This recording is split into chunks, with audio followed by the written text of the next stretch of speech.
पहली बात तो मैं आपको ये बता दूं कि ये वीडियो कोई मजे या मनोरंजन के लिए बिल्कुल नहीं बनाई गई है। इस वीडियो का उद्देश्य केवल आपके गंदे विचार तथा आपको गंदी क्रियाएं करने से आपको रोकेगी और आपका सही मार्गदर्शन करेगी।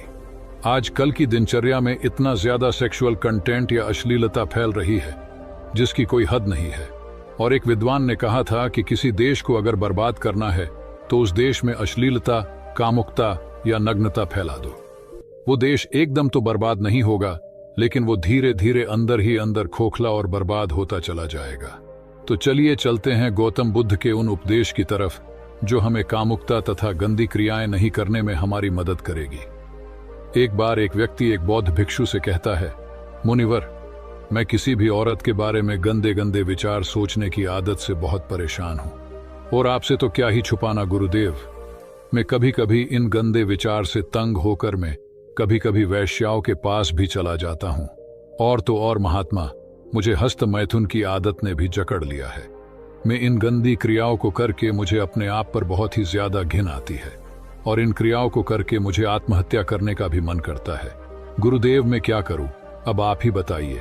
और इन गंदे विचार से मुक्त होने के लिए कृपया आप कोई ना कोई समाधान बताएं। बौद्ध भिक्षु ने कहा, नहीं, तुम गंदे विचार सोचने की आदत से परेशान नहीं हो, बल्कि तुम इस बात से परेशान हो कि तुम्हारे मन में ना चाहते हुए भी वो सारे गंदे विचार चलते रहते हैं जिनके बारे में तुम सोचना नहीं चाहते।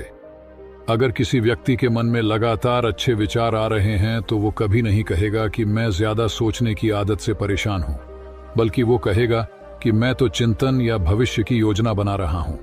चिंता और चिंतन में यही फर्क होता है कि चिंता के समय व्यक्ति के मन में वो एक ही प्रकार का विचार बार बार चलता रहता है जिसके बारे में वो बिल्कुल सोचना नहीं चाहता। लेकिन चिंतन के समय व्यक्ति के मन में अच्छे और सकारात्मक विचारों की एक लयबद्ध प्रक्रिया बन जाती है जो उसे अंदर से आनंद से भर देती है। तो चिंता और चिंतन दोनों अवस्थाओं में व्यक्ति के मन में विचार ही चलते हैं, लेकिन गंदे विचार की अवस्था में व्यक्ति के मन को डर और पीड़ा से भर देती है। वहीं दूसरी तरफ सकारात्मक अवस्था में उसके अंदर सफलता के बीज बोती है, उसे प्रेरित करती है कुछ महत्वपूर्ण और महान कार्य करने के लिए और सकारात्मक बदलाव लाने के लिए। तो तुम्हारी समस्या मन में बहुत सारे विचारों का चलना नहीं, बल्कि कुछ गंदे और अनचाहे विचारों का बार बार चलना है। व्यक्ति ने कहा, मुनिवर, लेकिन यह कैसे पहचाना जाए कि कौन से विचार अच्छे हैं और कौन से विचार बुरे? भिक्षु ने कहा, बुरे विचार वो है जो हमें सुख और आनंद का अनुभव तो देते हैं, लेकिन उनका परिणाम हमेशा दुखदायी होता है। और अच्छे विचार वो है जो हमारे अंदर बदलाव लाएं, हमें प्रेरित करें अपनी परिस्थितियां बदलने के लिए और सफलता तथा लक्ष्य पाने के लिए। हालांकि शुरुआत में अच्छे विचारों पर काबू करना मुश्किल होता है, लेकिन उनका परिणाम हमेशा सुखद ही होता है। उदाहरण के लिए मन में एक विचार आ सकता है कि चोरी कर लेता हूं, जल्दी अमीर बन जाऊंगा। शुरुआत में तो ये विचार सुखद लग सकता है, लेकिन इस विचार के कार्य का परिणाम कितना बुरा हो सकता है ये हम सोच भी नहीं सकते। दूसरा विचार हो सकता है कि मैं खुद के शरीर को स्वस्थ और निरोगी रखने के लिए व्यायाम और प्राणायाम को अपने जीवन का हिस्सा बनाऊंगा। अब इस विचार को वास्तविक बनाने के लिए तुम्हें कर्म तो करना ही पड़ेगा, क्योंकि बिना कर्म किए अच्छा से अच्छा विचार भी किसी काम का नहीं होता है। अब समझने वाली बात यह है कि लगातार अपना कर्म करने से हमें सुख और आनंद मिले ना मिले, लेकिन कर्म न करने से होने वाली पीड़ा, पश्चाताप और दुख से हम नहीं बच सकते हैं। बौद्ध भिक्षु ने आगे कहा, आज मैं तुम्हें गौतम बुद्ध की शिक्षाओं और उनके जीवन से 5 ऐसी बातें बताने जा रहा हूं जिनका पालन करके तुम अपने गंदे विचारों को शुद्ध रख सकते हो, अपने मन को शांत और निर्मल रख सकते हो। भिक्षु ने कहना शुरू किया, पहली बात, अपने शरीर को हमेशा साफ सुथरा रखें। हमारे शरीर और मन के बीच एक गहरा संबंध होता है। हम अपने शरीर को जैसा रखेंगे, हमारे विचार भी वैसे ही होते चले जाएंगे। शरीर को साफ सुथरा रखना भी एक विशेष आदत है जो हमें सैकड़ों की भीड़ में भी दूसरों से अलग बनाता है। सिर के बाल से लेकर पैर के नाखून तक हमारा शरीर एकदम साफ रहना चाहिए। उसमें से सुगंध आनी चाहिए, और अगर सुगंध नहीं आ रही तो कम से कम बदबू तो नहीं आनी चाहिए, क्योंकि कचरे के ढेर में कचरा ही फेंका जाता है, फूल नहीं। इसीलिए अगर आप अपने बाहरी शरीर को बुरी तरह अस्त व्यस्त और गंदा रखेंगे तो हमारे अंदर विचार भी गंदे ही आएंगे। और अगर बाहरी शरीर को आकर्षक और साफ सुथरा रखेंगे तो विचार भी अच्छे ही आएंगे। यानी ऐसा भोजन जो सीधे प्रकृति से प्राप्त होता है, क्योंकि उसमें जीवन होता है, क्योंकि ऐसा भोजन आसानी से पच भी जाता है और शरीर में किसी प्रकार की गंदगी भी जमा नहीं करता और उसमें ऊर्जा भी अधिक होती है। दूसरी बात, भोजन को हमेशा उचित मात्रा में ही लेना चाहिए।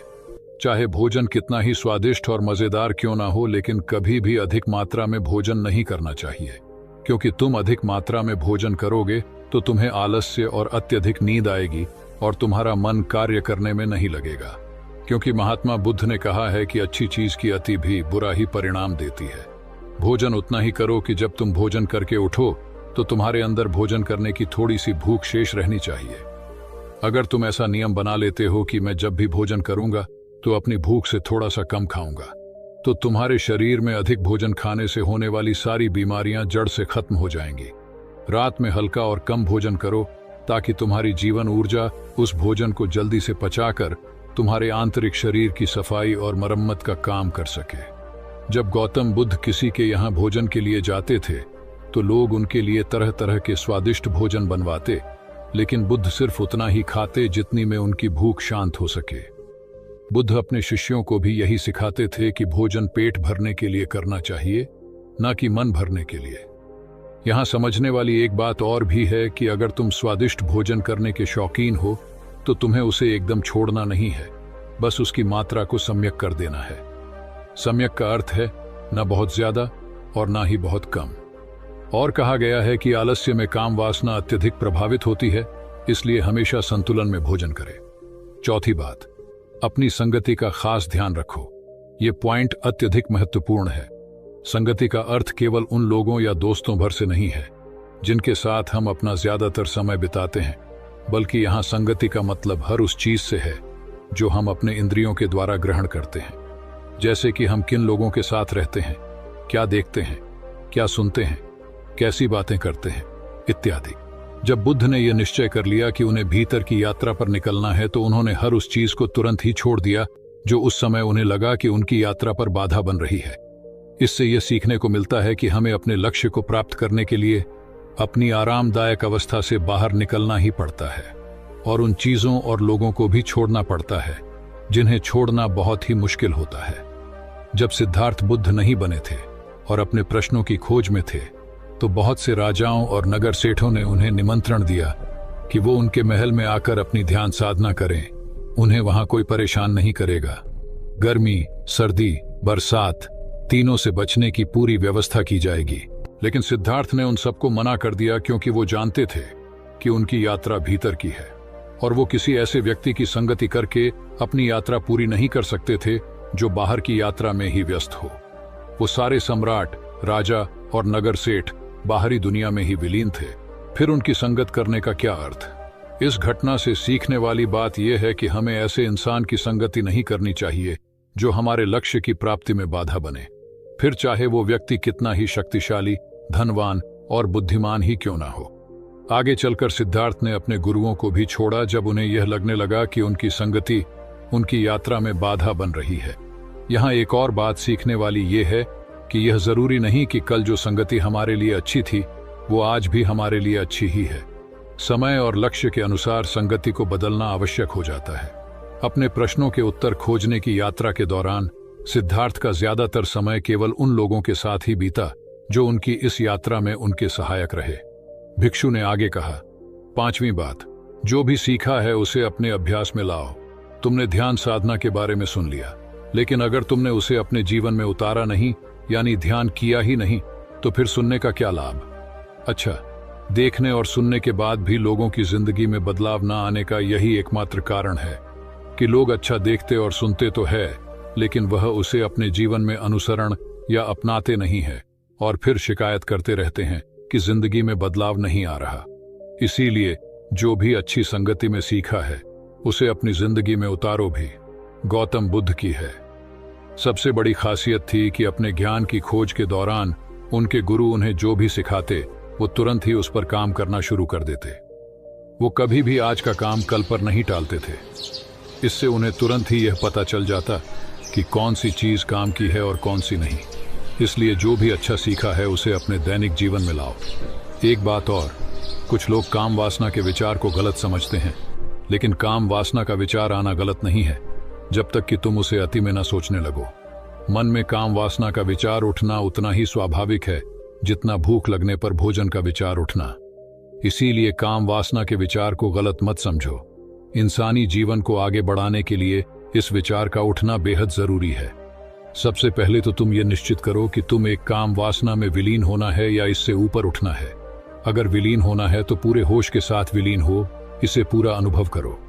फिर इसके बारे में मन में किसी प्रकार की पश्चाताप का भाव मत रखना, क्योंकि यह कोई पाप नहीं है। और अगर तुम्हारा लक्ष्य इससे ऊपर उठना है तो फिर सीखो कि कैसे काम वासना से ऊपर उठा जा सकता है। एक सुगंध अंदर की भी होती है जो कि सकारात्मक विचार और शांत मन के होने से आती है। यह सुगंध हर उस व्यक्ति के शरीर से आती है जो अंदर से शांत हो चुका है। गौतम बुद्ध के शरीर से भी एक मनमोहक सुगंध आती थी जो हर उस व्यक्ति को मोहित कर लेती थी जो उनके संपर्क में आता था।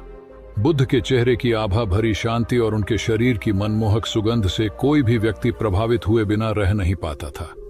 दूसरी बात, अपने शरीर के अंदर की गंदगी को बाहर निकालो, यानी अपने शरीर को अंदर से साफ करो, और यह संभव है शारीरिक तप के माध्यम से। शारीरिक तप से मतलब है कि हर रोज व्यायाम करना और समय समय पर उपवास रखना। ये दोनों ही काम हमारे शरीर में जमा गंदगी और चर्बी को बाहर निकाल शरीर को भीतर से साफ कर देते हैं। और जब शरीर अंदर से साफ और स्वच्छ होगा तो मन में शरीर को लेकर उठने वाले नकारात्मक और गंदे विचार खत्म हो जाएंगे और उनकी जगह अच्छे व स्वस्थ विचार जन्म लेंगे। अब देखते हैं कि गौतम बुद्ध शरीर को स्वस्थ रखने के लिए शारीरिक व्यायाम कैसे करते थे। बुद्ध को बड़े बड़े नगर के सेठ और राजा महाराजा अपने यहाँ भोजन पर आमंत्रित करते थे और वो बुद्ध को महल तक लाने के लिए अच्छे से अच्छे रथ और घोड़ा गाड़ी भी भेजते थे। लेकिन बुद्ध कभी भी रथ या घोड़ा गाड़ी पर नहीं चढ़ते थे, वो हमेशा पैदल ही जाते थे, फिर चाहे यात्रा कितनी ही लंबी क्यों ना हो। बुद्ध कहा करते थे कि ये शरीर बना ही परिश्रम करने के लिए है। लोग परिश्रम न करके अपने शरीर को कमजोर, असाध्य और रोगी बना रहे हैं। पैदल चलने से शरीर को कष्ट होता है और शरीर को जितना कष्ट होता है शरीर उतनी ही अच्छी अवस्था में रहता है। दोस्तों, एक्सपर्ट का मानना है कि फिट रहने के लिए रोज जिम में 1-2 घंटे मेहनत करके पसीना बहाना जरूरी नहीं है, बल्कि इसकी जगह अगर आप हर रोज सिर्फ 10,000 कदम चलते हैं तो यह आपके शरीर के लिए एक कंप्लीट एक्सरसाइज का काम करता है। रोजाना 10,000 कदम चलने से न केवल आपका वजन कम हो सकता है, बल्कि आप कई बीमारियों से छुटकारा पा सकते हैं।